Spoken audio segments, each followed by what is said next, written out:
अस्सलाम वालेकुम। स्टेज पे बैठे पॉपुलर फ्रंट के लीडरान, गेस्ट और मेरे सामने बैठे मेरे भाई और बहनों, आप सबका मैं सबसे पहले पॉपुलर फ्रंट ऑफ इंडिया की नेशनल कमेटी की तरफ से शुक्रिया अदा करना चाहता हूं। इसलिए नहीं क्योंकि आप लोग हमारे प्रोग्राम में आए, सिर्फ इसलिए नहीं क्योंकि आप लोग पॉपुलर फ्रंट के परेड को देखने के लिए आए, क्योंकि आज इंडिया में पॉपुलर फ्रंट ऑफ इंडिया के प्रोग्राम के साथ जुड़ना ही सबसे बड़ी एक हिम्मत की बात है। पॉपुलर फ्रंट ऑफ इंडिया के साथ वही लोग जुड़ते हैं जिनके पास हिम्मत होता है। बुज़दिलों की जमात को लेकर पॉपुलर फ्रंट ऑफ इंडिया ये लड़ाई नहीं लड़ सकता। तो आज जो भी लोग यहां पर आए, ऐसा मत समझिए कि आप लोग सिर्फ एक छोटे से एक शहर के अंदर एक प्रोग्राम के लिए आए, नहीं, बल्कि दिल्ली में बैठे ये जो दो ड्रामेबाज हैं, वो दो ड्रामेबाजों को आप एक मैसेज दे रहे हैं।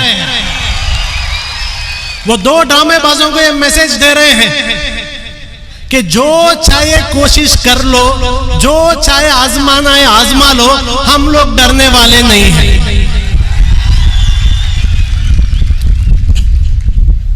एक जमाना था हमें पूरे इंडिया में जाकर पॉपुलर फ्रंट की तारुफ करनी पड़ती थी, इंट्रोडक्शन देना पड़ता था।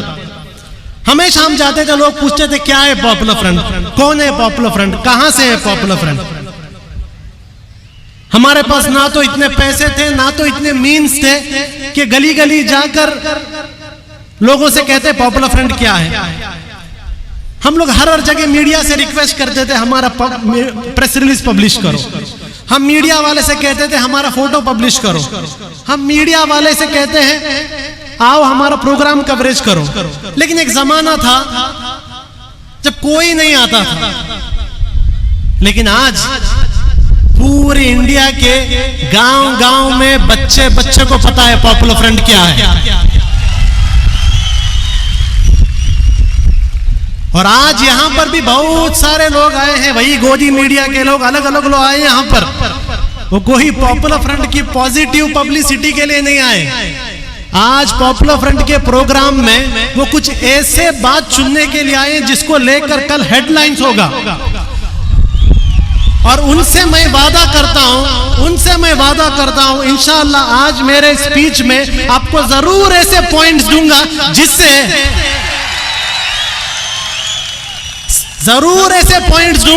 जिससे ना सिर्फ गोदी मीडिया बल्कि वो दिल्ली में बैठे हुए दो ड्रामेबाज और वो दो ड्रामेबाज का मास्टर जो नागपुर में बैठे हैं, उनके कुर्सियां भी हिल जाने हैं।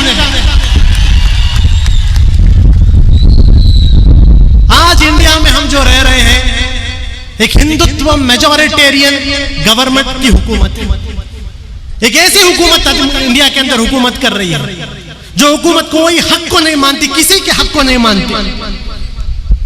आप चाहे मुस्लिम हो, क्रिश्चियन हो, हिंदू हो, दलित हो, आदिवासी हो, कोई भी हो, अगर आप इस गवर्नमेंट की मुखालिफत करते हैं, अगर आप इस गवर्नमेंट को अपोज करते हैं, तो ये गवर्नमेंट अपनी सारी मैकेनिज्म को इस्तेमाल करेगी आपको बर्बाद करने के लिए। ऐसी एक गवर्नमेंट को आज हम इंडिया में देख रहे हैं। अमेरिका के अंदर जो ट्रंप की हुकूमत थी, या यूरोप के अंदर जो अलग अलग राइट विंग गवर्नमेंट है, ये सारे लोग इस हिंदुत्व मेजॉरिटेरियन गवर्नमेंट के सामने कुछ नहीं। ऐसी एक गवर्नमेंट जो आज इंडिया के हर एक शख्स को टारगेट कर रही है।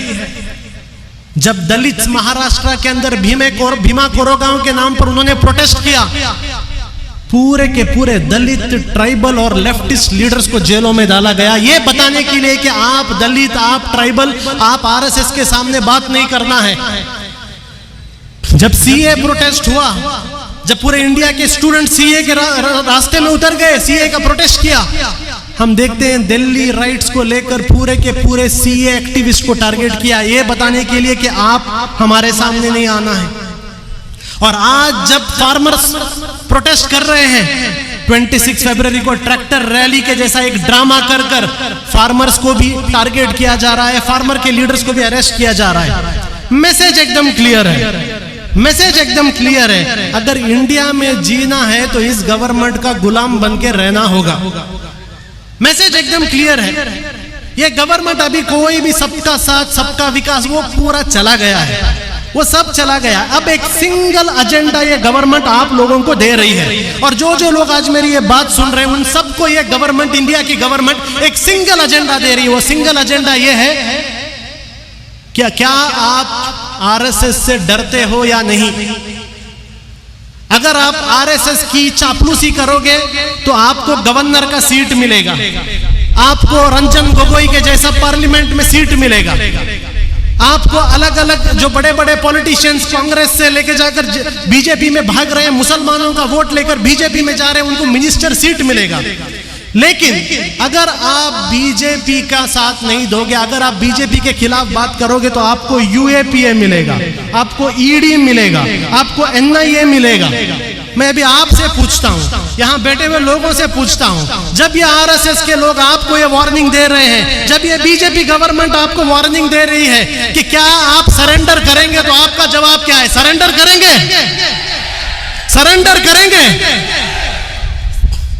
देखिए, एक बात वो भूल चुकी है, इंडिया में आज भी मुस्लिम कम्युनिटी जिंदा है, आज भी मुस्लिम कम्युनिटी जिंदा है। ये मुस्लिम कम्युनिटी के बारे में बहुत सारा नेगेटिव न्यूज भी आता है, बैकवर्ड है, सचर कमेटी में ऐसा लिखा है, एजुकेशन नहीं है, सब है। लेकिन ये मुस्लिम कम्युनिटी की एक कैपेसिटी भी है, याद रखिए। ये मुस्लिम कम्युनिटी की एक कैपेसिटी भी है, जो अल्लामा इकबाल ने कहा है, तौहीद की अमानत सीनों में है हमारे, आसान नहीं मिटाना नामो निशा हमारा।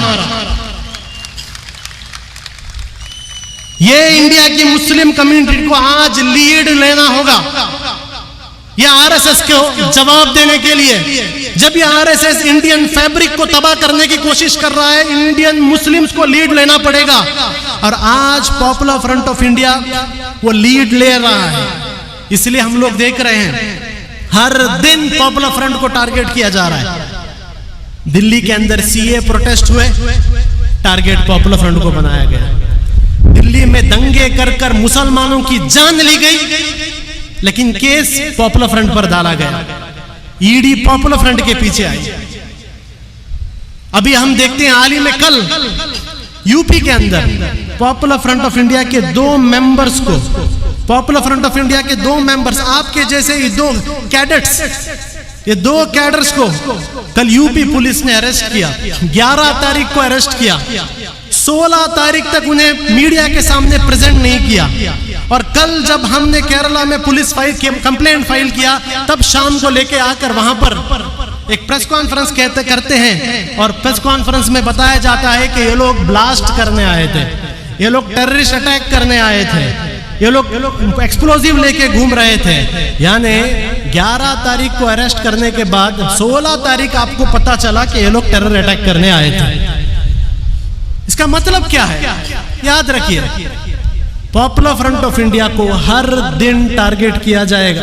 मैं यहाँ बैठे हुए हर एक आदमी से कहता हूं, अगर कोई सोच रहा है कि पॉपुलर फ्रंट को टारगेट बंद हो जाएगा, गलत फहमी है।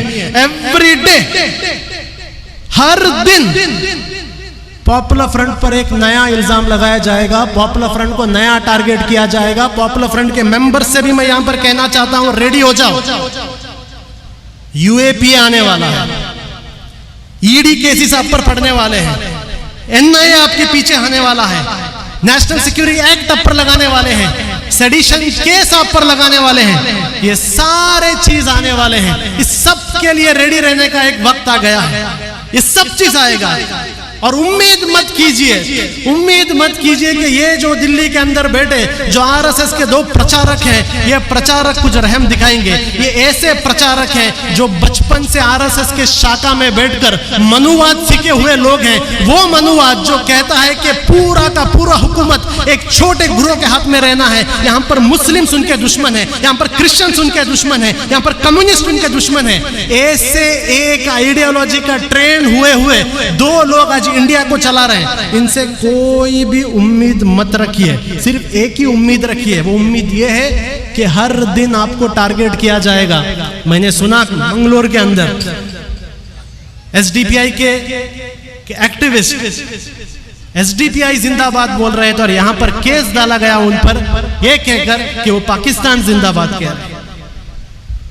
देखिए, इसमें आप अरेस्ट हुए हैं, हमारे जो मेंबर्स अरेस्ट हुए हैं, आप उसमें शर्म मत कीजिए। शर्म यहां की पुलिस को करना है, शर्म दक्षिण कन्नड़ की पुलिस को करना है। आप शर्म मत कीजिए। मैं कहता हूं जो लोग अरेस्ट हुए उनको सेलिब्रेट कीजिए, हीरो बनाइए उन्हें। वो 3 लोग जो अरेस्ट हुए हैं दक्षिण कन्नड़ में, वो आपके हीरो हैं।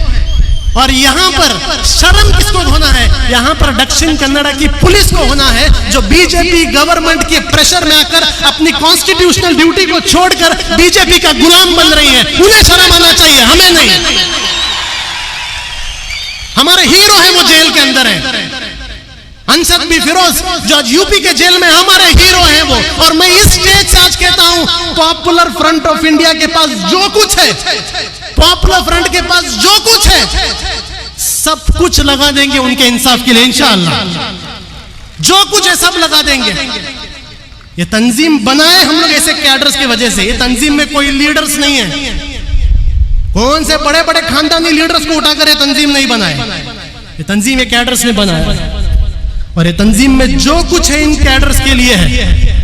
और जो कुछ भी लगेगा इंशाल्लाह इनके इंसाफ के लिए हम लोग लगाएंगे। चंद लोग सवाल करते हैं, पॉपुलर फ्रंट को क्यों टारगेट किया जा रहा है? क्यों टारगेट किया जा रहा है पॉपुलर फ्रंट को? सिंपल आंसर है, आज इंडिया के अंदर जब पूरी की पूरी एक सोसाइटी और स्पेशली मुस्लिम कम्युनिटी को स्लेव बनाने की कोशिश किया जा रहा है, गुलाम बनाने की कोशिश किया जा रहा है, ऐसे वक्त में इस कम्युनिटी को होप देने वाली तंजीम पॉपुलर फ्रंट है। जब सब लोग कहते थे आप कागज दिखाओ, कागज दिखाओ, कागज दिखाओ, जब इस कम्युनिटी के अंदर डर पैदा करने की कोशिश किया जा रहा था कि आपका सिटीजनशिप निकाला जाएगा, उस वक्त इस कम्युनिटी को कहने वाली एक तंजीम है कि बॉयकॉट एनआरसी, बॉयकॉट सीए।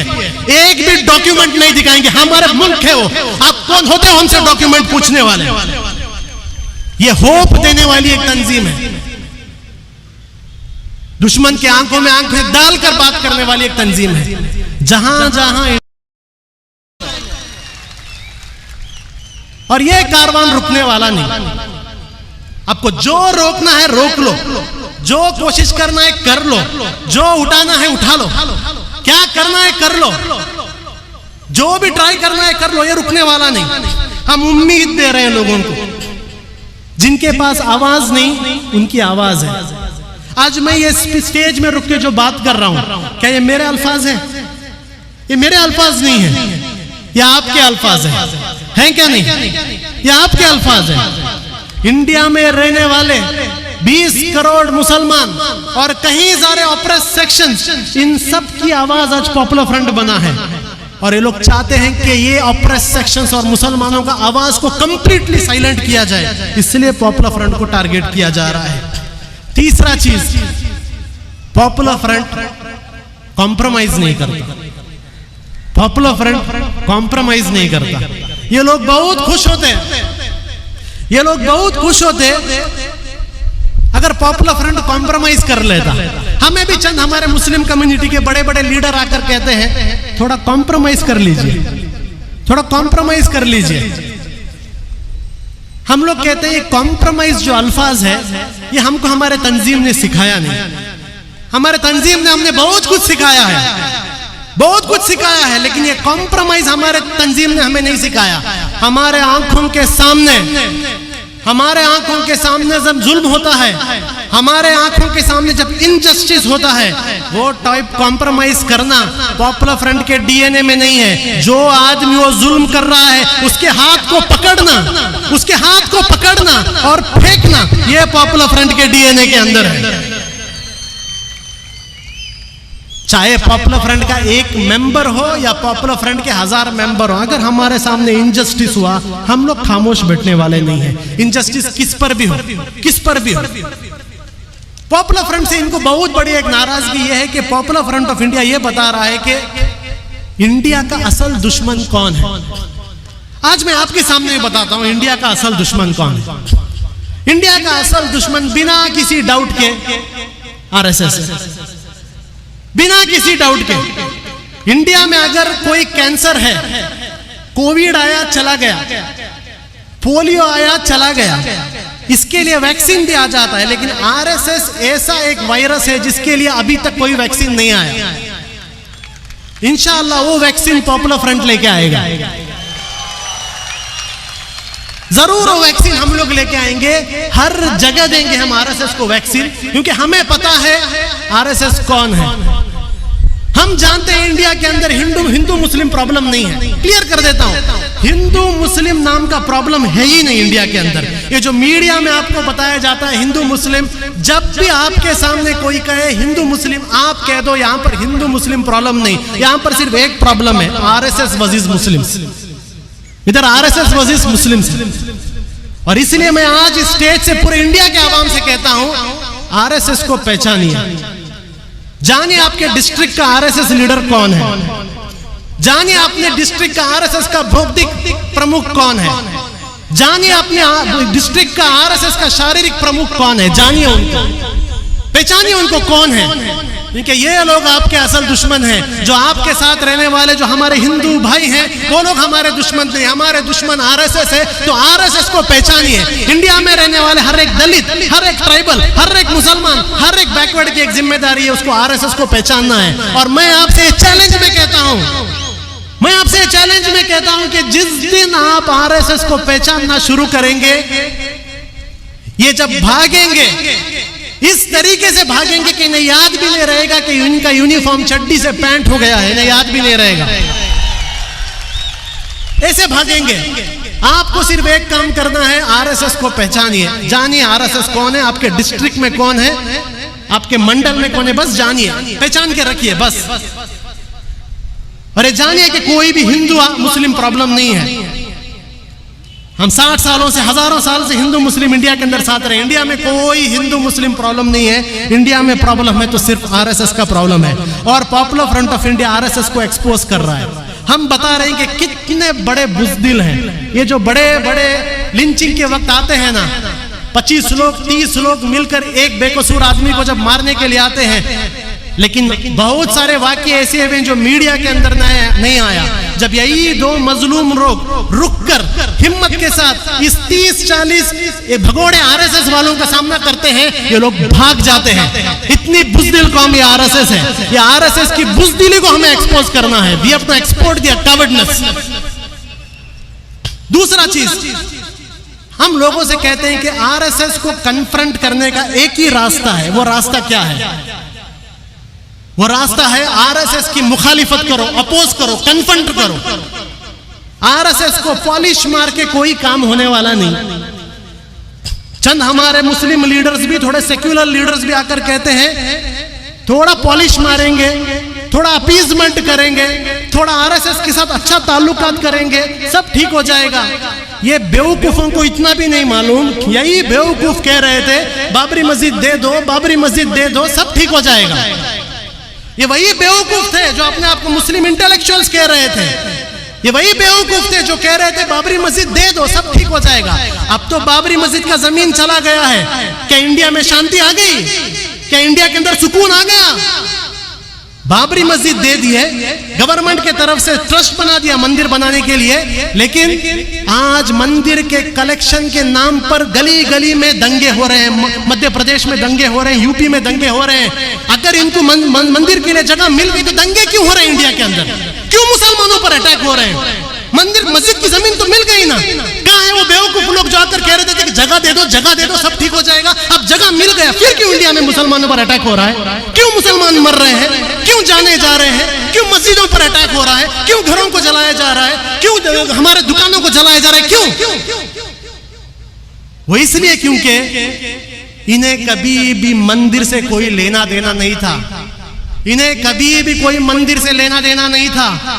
इनका कोई भी हिंदू धर्म से कोई लेना देना नहीं है। इसलिए मैं कह रहा हूं आरएसएस और हिंदू धर्म का कोई भी रिलेशनशिप नहीं है। आरएसएस इंडिया का सबसे बड़ा एंटी हिंदू है। आरएसएस इंडिया का सबसे बड़ा एंटी हिंदू है। पूरे दुनिया में हिंदू कम्युनिटी का नाम आरएसएस ने खराब किया है, हमने खराब नहीं किया।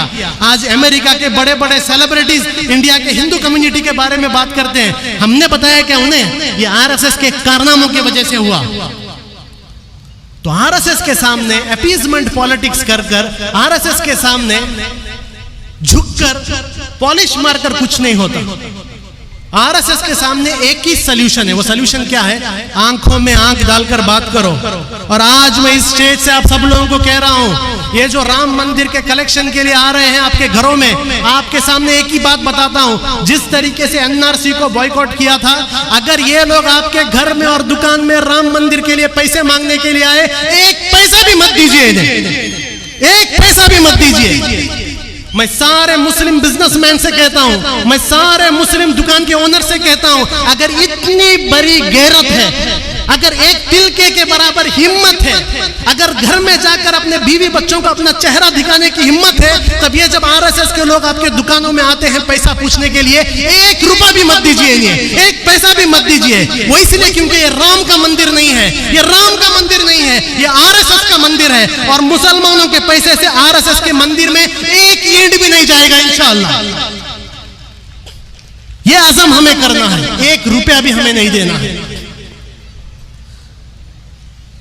पॉपुलर फ्रंट से लोग चाहते हैं कि हम बेंड हो, हमारे पीछे ईडी को बेच दिए। वो ईडी जिस ईडी ने पी चिदंबरम को 14 दिन ऑफिस में सुलाया था, वो ईडी जिस ईडी ने डीके शिव कुमार को जेल में डाल दिया था, वो ईडी जिसके नाम से रॉबर्ट वाड्रा कांपता है, वो ईडी जिसके नाम से बड़े बड़े कांग्रेस के पॉलिटिशियन डर के बीजेपी में जम मारते हैं, उस ईडी को हमारे पीछे छोड़ा गया था।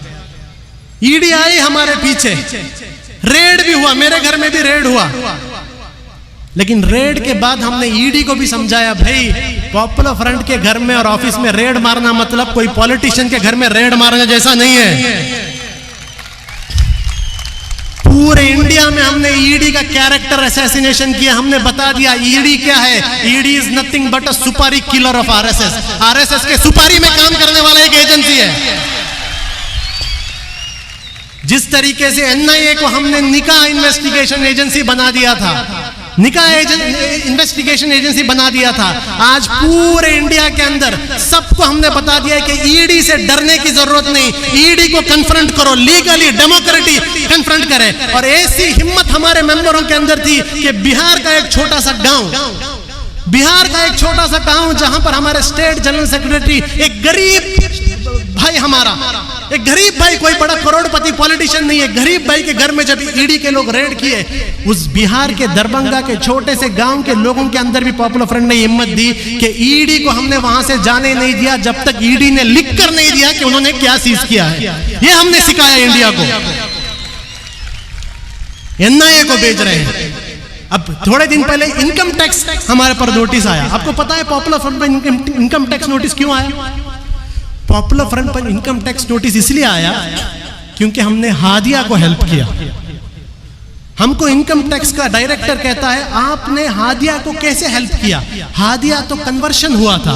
जब सुप्रीम कोर्ट ने कहा था कि it is a matter of individual liberty, एक इंसान के पर्सनल हुकूक की एक बात है, सुप्रीम कोर्ट ने कहा, सुप्रीम कोर्ट के राय को भी ये इनकम टैक्स डायरेक्टर बीजेपी की बात सुन के रिजेक्ट कर कर हमसे कह रहा है कि आपने हादिया को हेल्प क्यों किया। वो हमसे कह रहा है कि आपके डोनर्स ने इनकम टैक्स नहीं भरा। वो हमसे कह रहा है कि आपके डोनर्स के पास पैन कार्ड नहीं है। हमने भी जवाब दिया कि भाई नरेंद्र मोदी 2014 से पैन कार्ड बनाओ बोल रहा है। नरेंद्र मोदी हर दिन डिजिटल इकोनॉमी की बात कह रहा है।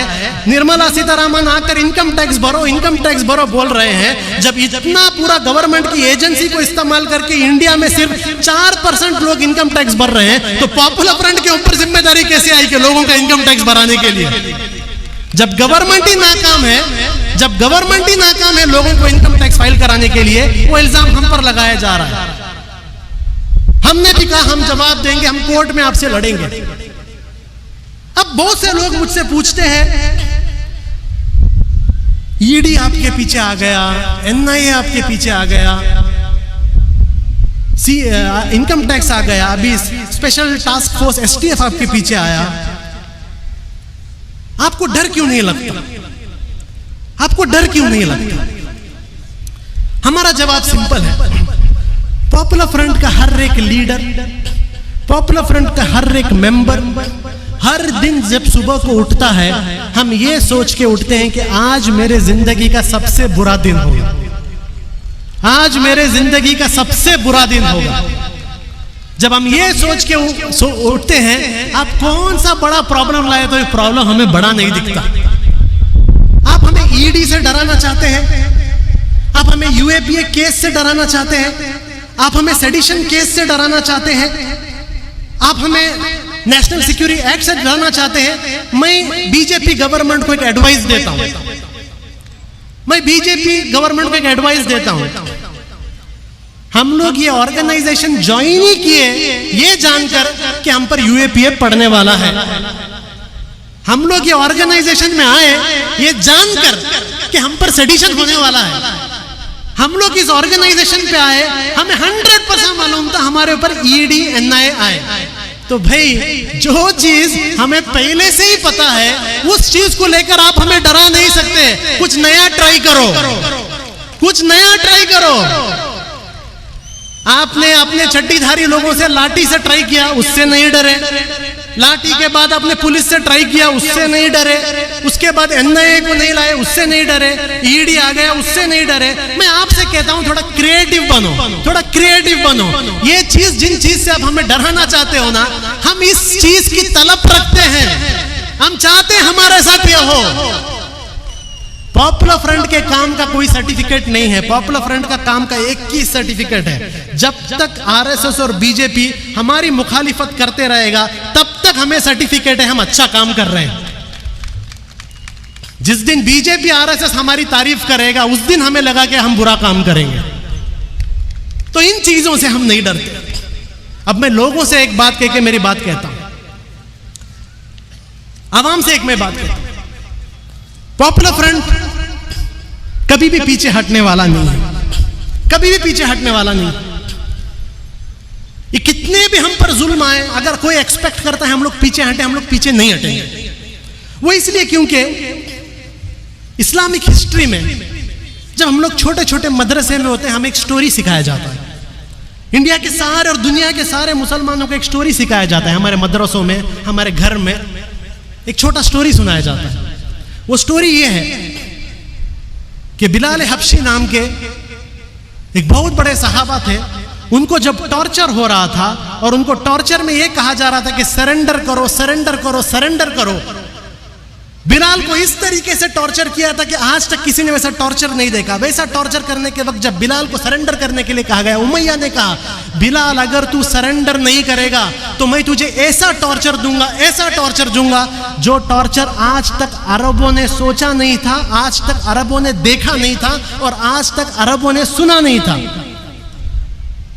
तब बिलाल का जवाब था, उमैया तू जो टॉर्चर करना है कर, मैं भी तुझे ऐसा सबर और ऐसा इस्तकामत दिखाऊंगा जो इस्तकामत आज तक अरबों ने सुना नहीं होगा, देखा नहीं होगा और सोचा नहीं होगा।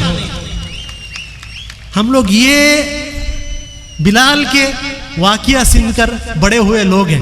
आप हमें ED से डराओगे, आप हमें NIA से डराओगे, आप हमें UAPA से डराओगे, ये सब चलने वाला नहीं है। अगर आप चाहते हैं पॉपुलर फ्रंट की हिम्मत तोड़ने के लिए, अगर आप चाहते हैं पॉपुलर फ्रंट पर केसेस डाल के डराने के लिए, तो मैं आज पॉपुलर फ्रंट की तरफ से आपको कहता हूं कि हम भी पॉपुलर फ्रंट का हर एक मेंबर ऐसा आपको स्ट्रगल दिखाएंगे जो स्ट्रगल आज तक RSS ने कभी सुना नहीं होगा, कभी देखा नहीं होगा और कभी सोचा नहीं होगा।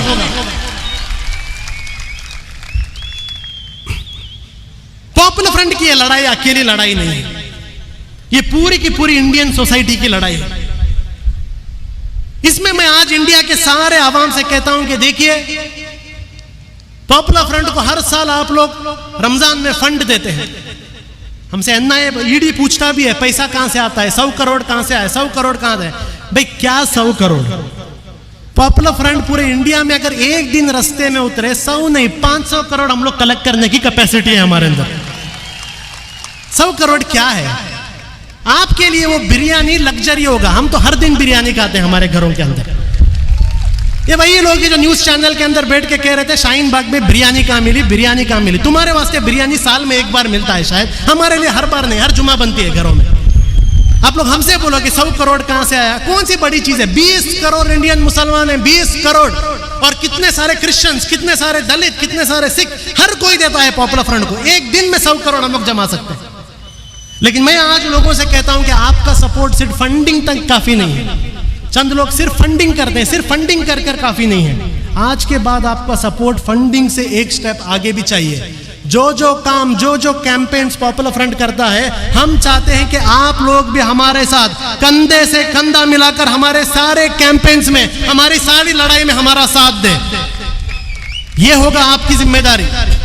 अभी वो दिन गया कि आप लोग अपने घर के अंदर एसी डालकर ये सोचें कि ये पॉपुलर फ्रंट और आरएसएस वाले अपना काम कर लेंगे। नहीं, ये पॉपुलर फ्रंट आरएसएस का प्रॉब्लम नहीं है। हर वो शख्स जो आरएसएस के साथ नहीं है वो टारगेट होने वाला है। 21 इयर्स की एक एनवायरनमेंट एक्टिविस्ट जिसके माँ बाप मोदी के सपोर्टर थे, उस एनवायरनमेंट एक्टिविस्ट दिशा को भी इन्होंने नहीं छोड़े। 80 साल के बुजुर्ग जो सिख हमारे फार्मर्स हैं, उन लोगों को भी ये लोग खालिस्तानी बोल रहे हैं। तो ये छोड़ दीजिए कि सिर्फ पॉपुलर फ्रंट का प्रॉब्लम है, वो गया। पॉपुलर फ्रंट का प्रॉब्लम नहीं, हर वो शख्स जो आरएसएस के साथ नहीं वो आज प्रॉब्लम में है, वो टारगेट में है। तो ये लड़ाई सिर्फ पॉपुलर फ्रंट को साल में एक बार फंड देके लड़ाई काफी नहीं, फंड भी देना है। जितना आप पिछले साल दिए थे, इंशाल्लाह इस रमजान में आपके पास आएंगे, उससे ज्यादा फंडिंग हमें इंशाल्लाह आपके पास से चाहिए इस बार। लेकिन उसके साथ साथ पॉपुलर फ्रंट के साथ रुकना भी है। जब पॉपुलर फ्रंट पर हमला होता है, जब पॉपुलर फ्रंट को बदनाम करने की कोशिश की जाती है, हम चाहते हैं कि पूरी की पूरी कम्युनिटी की तरफ से आवाज आए, पूरी की पूरी कम्युनिटी की तरफ से आवाज आए, पूरी की पूरी कम्युनिटी इनको जवाब दे। और आज जो आप लोग यहां पर जमे हैं, आप लोग तो सिर्फ एक पर्सनल लेवल पर जमे हैं, लेकिन मैं इतना बता देता हूं, आज आपका यहां पर जमना और पूरे इंडिया में जो आज पॉपुलर फ्रंट डे में जो आवाम जमी है, इससे बड़ा थप्पड़ ये नरेंद्र मोदी, अमित शाह और इनके पूरी गैंग को इससे बड़ा थप्पड़ कहीं पर पड़कर नहीं, ये थप्पड़ आप लोग आज दे रहे हैं, जो आज आप लोग हमारे साथ खड़े हैं। बस ये मैं आपसे कहना चाहता हूं कि लड़ाई बहुत लंबी है। इंडिया के डेमोक्रेटिक सेटअप, इंडिया के कॉन्स्टिट्यूशन और इंडिया के सेक्युलर फैब्रिक को बचाने की लड़ाई है। जो लड़ाई टीपू सुल्तान ने लड़ी थी, जो लड़ाई कुंजी मोहम्मद हाजी ने लड़ी थी, वो लड़ाई को वापिस हमें लड़ना है। इस बार कोई बाहर से आया हुआ दुश्मन नहीं है। इसी नागपुर से एक फैसिस्ट ऑर्गेनाइजेशन हमारे देश के डेमोक्रेसी, कॉन्स्टिट्यूशन, माइनॉरिटी राइट्स को तबाह करने पर निकली है। तो अब घर पर बैठेंगे तो नहीं होगा। जिस तरीके से आप लोग सीए के वक्त रास्ते पर उतरे थे, अभी वापिस जब ये सीए आएंगे, वापिस आप लोगों को रास्ते पर उतरना होगा। वापिस आपको हक के लिए लड़ना होगा, और सिर्फ मुसलमानों के हक के लिए नहीं। जब भीमा कोरेगांव में दलितों को हमला किया, आपको दलितों के लिए हक के लिए लड़ना पड़ेगा। जब क्रिश्चियंस के चर्चों पर अटैक होगा, आपके क्रिश्चियंस के लिए लड़ना होगा। जब फार्मर्स और सिख लोगों पर वहां पर हमला हो रहा है, लाठी पड़ रहा है, उन्हें खालिस्तानी कह रहे हैं, उनके हक के लिए लड़ने की जिम्मेदारी इंडियन मुस्लिम सोसाइटी की है। और ये लड़ाई हमें लड़नी है। हमारा इस बार का नारा यही है, for the nation with popular front. तो पॉपुलर फ्रंट की तरफ से मैं इतना आप लोगों को बताता हूं, इंशाअल्लाह जब तक पॉपुलर फ्रंट ऑफ इंडिया का लास्ट मेंबर इंडिया में रहेगा, तब तक इंशाअल्लाह हम लोग ये लड़ाई को लड़ते रहेंगे इंशाअल्लाह। मैं आपसे भी ये गुजारिश करके अपनी बात को खत्म करता हूं कि जिस तरीके से आज तक आप लोगों ने हमें साथ दिया, ये साथ और भी दीजिए। एक लंबी लड़ाई है, इंशाअल्लाह इंशाअल्लाह साथ में एक दूसरे का हाथ पकड़कर, कंधे से कंधा रखकर इंशाअल्लाह इंडिया से ये फैसिज्म का जो एक डिजीज है, इस डिजीज को इंशाअल्लाह हम खत्म करके रहेंगे। वाखिर दाना अल्हम्दुलिल्लाहि रब्बिल आलमीन। अस्सलामु अलैकुम।